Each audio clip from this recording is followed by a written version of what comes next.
3 simple steps. All I would request you to follow is just 3 simple steps in the order, and you will have this IELTS speaking part 1 completely sorted. If you really want to understand more about it, then I would request you, make sure you watch this video till then. Hey everybody, Nakul from Skills IELTS. Really hope everybody is doing fantastic. I'm back with yet another super awesome power-packed video all about IELTS speaking part 1. 3 simple, easy tips. Before we get into the video, if not subscribed to this channel, kindly click on the subscribe button, and anytime you need online assistance, it's a paid assistance. You can check the information in the description. There's a WhatsApp link. You can click on that. You will come to our WhatsApp. I'll be there. We will be there to help you, guide you in the right direction.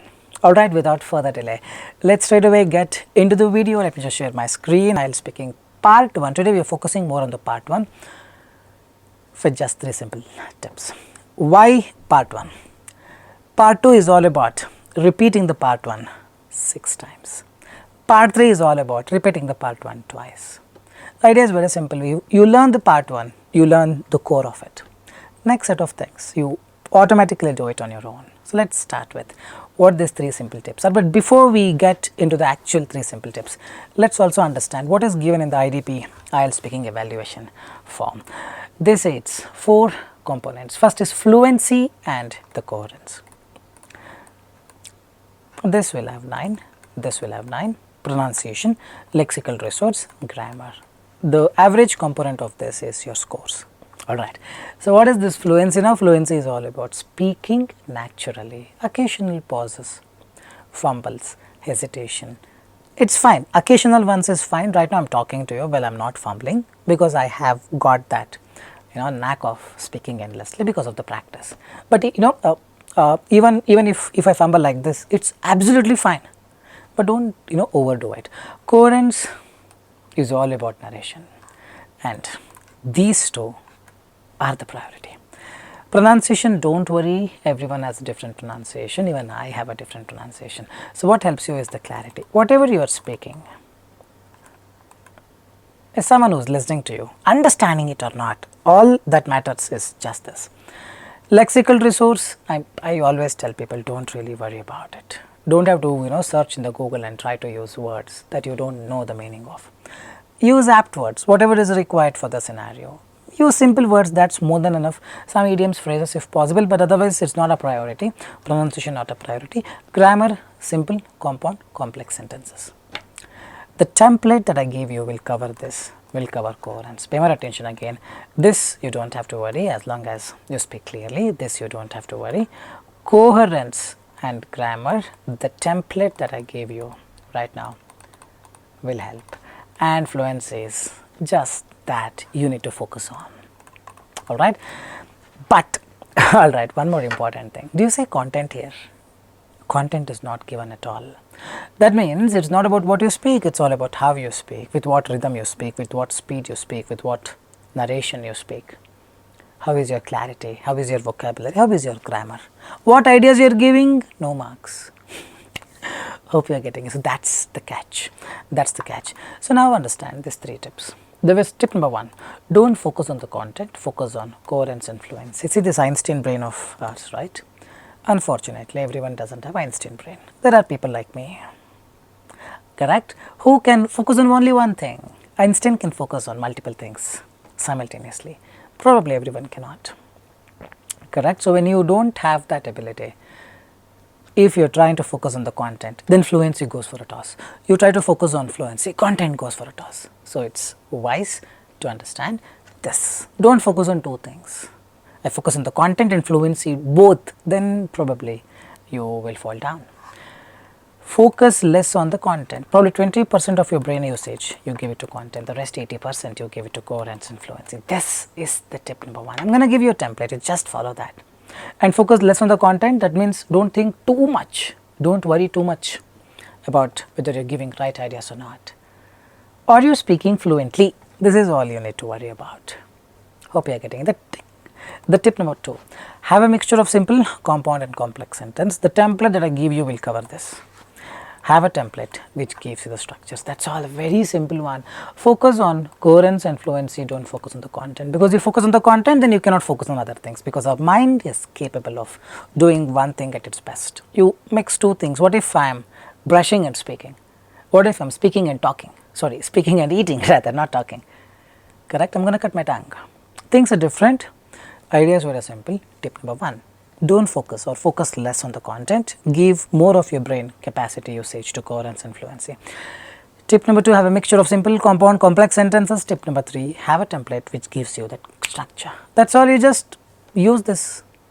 You have to get 8 bands as far as part 1 is concerned. Okay. What is that structure? Answer to the point. Sentence number 1. Sentence number 2, start with a compound or complex sentence. Paraphrase, miscontinuation. Sentence number 3, you can continue it further in continuation with sentence number 2, or you can end it.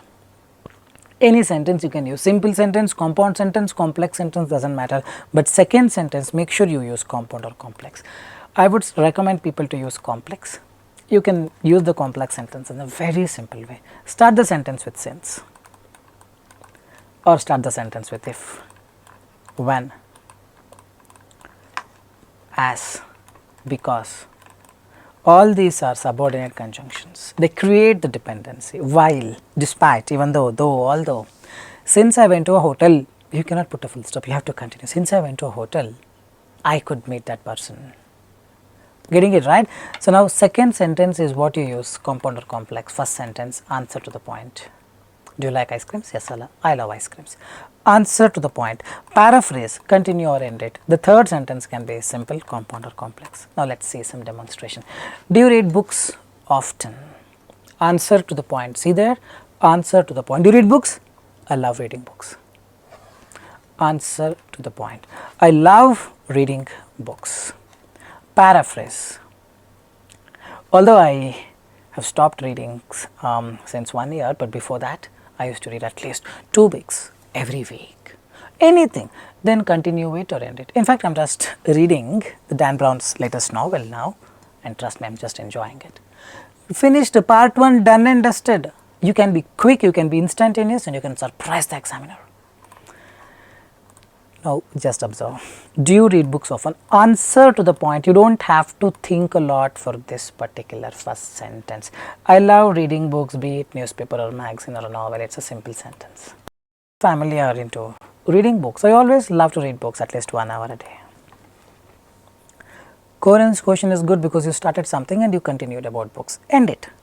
You can end it nicely. In fact, I was just reading Dan Brown's novel half an hour before I entered this room.